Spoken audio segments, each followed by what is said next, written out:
પ્લાસિબો છે, બરાબર. પણ મેઇન એના જે બે જે મિથ્સ છે એનો જસ્ટ તમે આન્સર આપવાનો પ્રયત્ન કરું છું.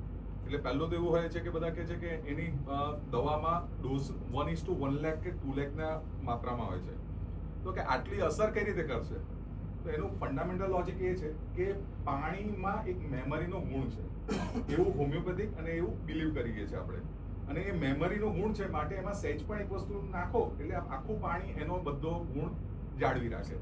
એટલા માટે લો ડોઝમાં પણ હોમિયોપેથિક એટલી અક્ષિત છે, બરાબર.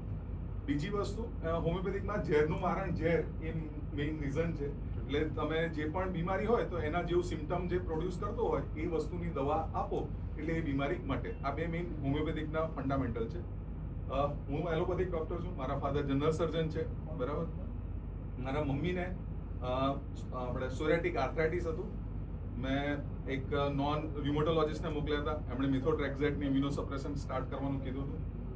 પણ તે વખતે મારા સૌરભભાઈ અને બીજા એક ડોક્ટર ફ્રેન્ડ છે, બંને ખાસ કલીગ છે, અને એમને બંનેની ટ્રીટમેન્ટ મમ્મીએ કરેલી છે. ની ટ્રીટમેન્ટ સૌરભભાઈએ કરેલી છે, મારી સિસ્ટરની ટ્રીટમેન્ટ પણ એમના અંડરમાં છે. સોરિયાટિક આર્થરાઇટિસ અત્યારે એમને માત્ર ને માત્ર હોમિયોપેથિકથી કંટ્રોલમાં છે, કોઈ જાતની કોઈ ઇમ્યુનોસપ્રેશનની જરૂર નથી.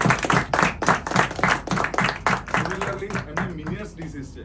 મિનિયસ ડિસીઝ પણ આપણે એલોપેથિક વાળા તો બહુ સારી રીતે જાણે છે. એની એ પણ ઓટોઇમ્યુન ટાઈપનો ડિસઓર્ડર છે ને એની પણ કોઈ ટ્રીટમેન્ટ ENTમાં કે એમાં આવતી નથી. એ પણ એમનો 100% કંટ્રોલમાં છે, ખાલી હોમિયોપેથિકથી. એટલે હોમિયોપેથિક ક્રોનિક ડિસઓર્ડરમાં ખૂબ જરૂરી છે અને એનો રોલ બહુ સારો છે. એટલે આપણો એઝ અ ડોક્ટર માઇન્ડ એવું હોવું જોઈએ કે જે મને નથી આવડતું એ દુનિયામાં ક્યાંય ના થઈ શકે એવું નથી. ક્રોનિક ડિસઓર્ડરમાં homeopathic is the best, acute ડિસઓર્ડરમાં એલોપેથી ઇઝ ધ બેસ્ટ.